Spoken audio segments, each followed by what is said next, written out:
Welcome back to part 3 of my thoughts on the Beatles White Album 50th Anniversary Deluxe box set. Now I'm now going to be talking about the Blu-ray 5.1 surround mix of the White Album.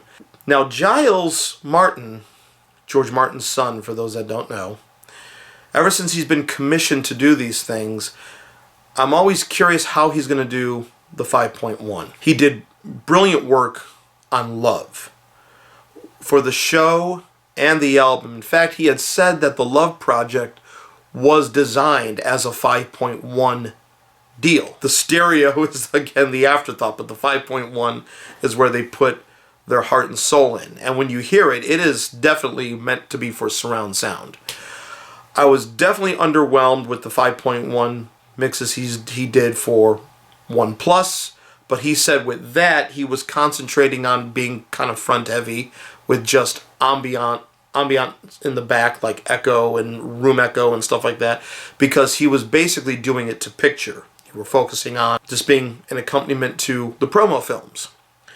The Sgt. Pepper 5.1 surround mix, I loved.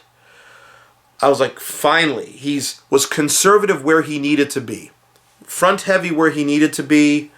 But where he needed to get radical, that's where he did. And he didn't take a one-size-fits-all approach to it, which I like. I mean, in a 5.1 mix, you don't want things all whizzing around the room unless they have to. With the Sgt. Pepper one, being for the benefit of Mr. Kite, he's got the sound montage traveling around the whole room throughout all 5 speakers. He did artificial double tracking on the Tambura drone, so they're happening in all 5 channels. Within You, Without You, it's like you're walking into a beautiful temple in India, is what it feels like, with the Sword Mandel, the harp sound, traveling around, panning throughout all 5 speakers, but you are just surrounded with sound in that. And of course, the final piano chord happens with power on all 5 channels and the subwoofer. So there he's really taking some chances. I know people complained that it was still front heavy, but I didn't mind that because he held it together with backing vocals. But on the White Album box, on the White Album 5.1 mix, this is probably the most fun surround sound mix he has had. He's got a lot of discrete information on here happening in the surrounds.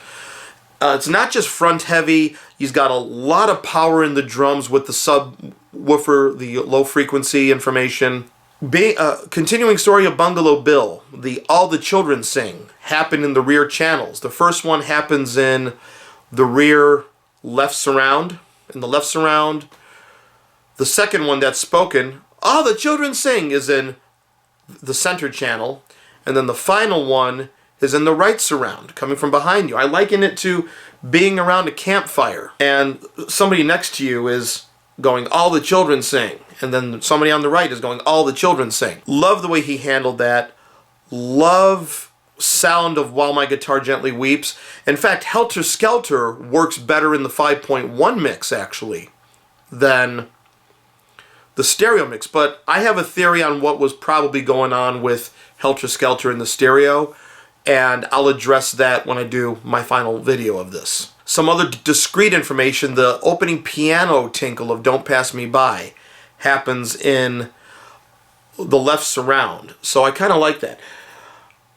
Dear Prudence starts very front heavy until you get to the Look Around, Round, Round part. Look around, round, and the backing vocals are happening all around you at that point. So finally at the beginning, now you're surrounded and you're in the room with the Beatles.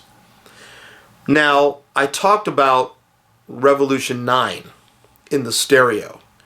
It sounded just like the original mix, except I noticed that some of the squeaky pan knob sound that is there in the original mix is quieter.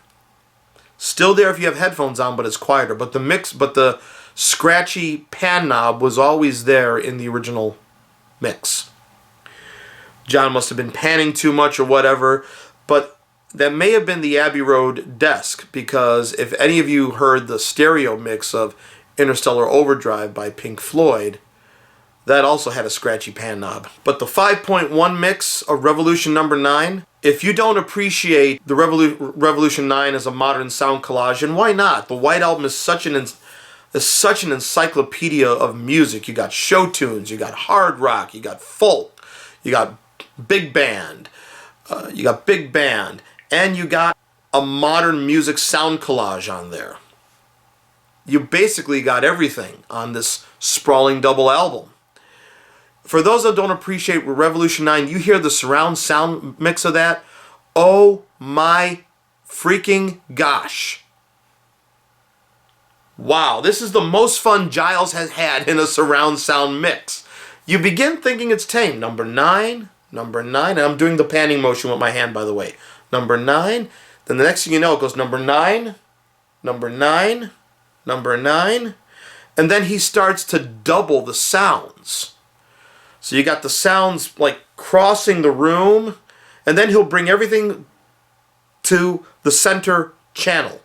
Nothing happening anywhere else except the center channel. And then it'll start whizzing around you again.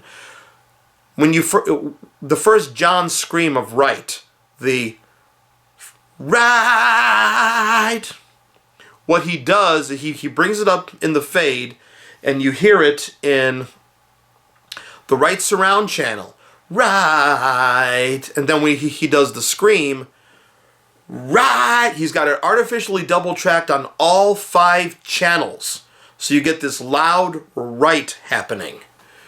It is an experience, and I heard more tape loops happening in this version than I did in the original mix or even in the so-called remix of Revolution 9. He definitely had fun with this in 5.1, and basically rulebook went out the window. Rulebook went out the window. And in fact, I like the way he did the fade at the end of this one. With the block that kick. He's still doubling the sounds, happening in the front and happening in the back, but it's like he doesn't want to, it's like we're kind of afraid to fade this out here. So it starts to fade out and it starts to come back a bit. Fade out, come back a bit. Until it finally fades out. Good Night happens. Good Night with the beautiful orchestration and choir surrounding you. Everything, just a beautiful mix overall. The 5.1 mix of the White Album, for those that complain that things were too front heavy in Sgt. Pepper, which I don't personally think it was, surround sound aficionados should love this 5.1 surround mix of the White Album. And it makes me antsy to hear what he can do with a 5.1 mix of Abbey Road. But who cares about Abbey Road right now? We got this baby to celebrate over. So 5.1 mix of the White Album.